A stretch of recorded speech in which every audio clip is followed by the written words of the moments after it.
Now I have a question from Hills Code. She's asking how to homeschool when you have little kids. How do you get your kids to stay on task when they are doing self-directed work? How do you not reach burnout? She says she's an introverted mom of 8. I have a lot of videos here on how I've homeschooled with little children, so I'm not going to go into too much detail on that. How to get them to stay on task? Honestly, I'm still dealing with that, even with my older kids. Not my oldest one is about to graduate, but I still deal with it with the rest. In a homeschool setting, children and parents have the advantage of having lots of one-on-one time. And this is one of the reasons homeschooling is so much more effective and efficient. Part of why we can do the same amount of schoolwork in a much smaller amount of time. I could probably write a book on the advantages of this. One of the disadvantages, however, is that children, especially in smaller families, don't learn to be as independent as early. And parents don't learn how to teach them to be more independent earlier. I will be honest, it took me probably 3 kids to realize I didn't need to sit next to them the whole day while they were doing their school. One of my children did need this because he had many learning deficits. If the child is doing quite well in their school, one thing I like to do, give them a page like what you see here that I know they can do without my help. That's an important detail. Don't give them something they cannot do without you. Give them something they can do without you and say, well, I'm going to go look and see what there is for a snack or lunch. And let's see if you can do this by yourself. I'll be back in just a minute. You can do this as soon as you think they're ready. And this starts building some independence. There are times I have been completely surprised to come back and see not only did the child finish what I left them with, but they did additional work as well because the page was sitting next to them. So that might be something you also want to try, is have like the next pages sitting next to them that they can see are there and waiting. And eventually you might be surprised. This starts building independence in the early years. However, most homeschoolers, including myself, have found that it is very common for kids to need assistance and help with quite a bit of their schoolwork until around age 10, and off and on with some subjects all the way through, especially dependent on their abilities. Neurodivergent children are going to need more help. For example, if you have an ADHD child, that is kind of like having an extra 3 children in the mix. They are going to need a lot more help staying on task. As a second generation homeschooler and as a second generation homeschooler who has quite a few second generation homeschooling mom friends, now keep in mind, we have seen almost all of them because we're second generation homeschoolers.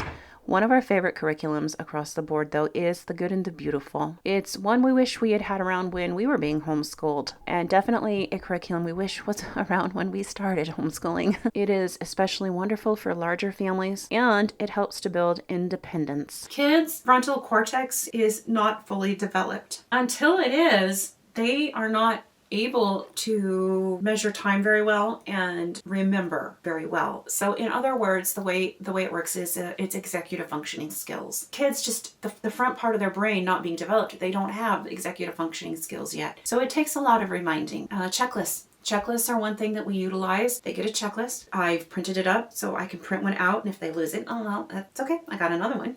It's not going to work to lose it because mommy got more. I just print it off and I give them their checklists. Or I've been having them lately. I have a checklist with my homeschool planner, and I print it off and I write what they're supposed to do, and they have to check it off as they go. And I can look at it each day or at the end of the week and say, okay, well, you chose not to do this and this and this week, so that means you have to do it on Saturday. So that's how we do it. I mean, if they were in public school and they didn't get done with a certain amount of work, they would be sent home with homework. So it's the same concept here. If they didn't get it done, they have to do it on the weekend or in the evening. And that helps them to have a little bit more initiative to get their tasks done. How to not reach burnout. The most important thing that I have found to ward off burnout is to take a break every day around 1 to 2 o'clock. I take a break and I have all of the kids read, and the ones that are too little to read, they can either watch a little show or they can have an activity they're playing with. There's lots of story time channels for kids that you can use that are slower paced. The Good and the Beautiful has story time books that are not fast paced, so they're not, necessarily bad for kids in that, it's a bunch of flashy pictures. I also will just let the younger kids play together, and I will sit down and have a cup of tea or watch a video like this one. That's my me time. I also, in the morning, I try to read a little bit of scripture in the morning, and it's usually kind of short. There's not always a lot of time. Even if it's short though, I try to do that. I always schedule a week off for myself in February because I've learned that February is the burnout month. It's when everything just crashes down and you feel like you just cannot carry on another day in homeschool. And I've learned, because I've been doing this for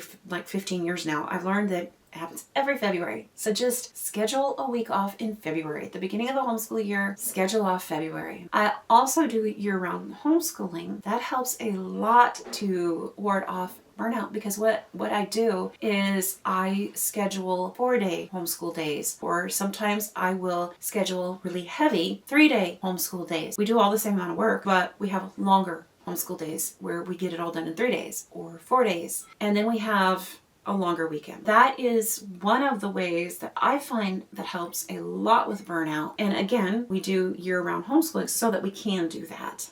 One thing I did forget to mention though, one thing that does encourage the kids to be more self-directed with their work is if they can have a reward when a certain amount of work is finished. So one thing that we like to do is in the back of a lot of the kids' books, as they sit down, as we're starting the book, we talk about what nice reward, what do they want when they finish the book. Usually they'll pick something like an outing with mom or dad. The boys will often pick like a box of Legos, like one of those small $9 or $20 boxes of Legos. That is one thing that helps the kids to be a little bit more motivated to do their work.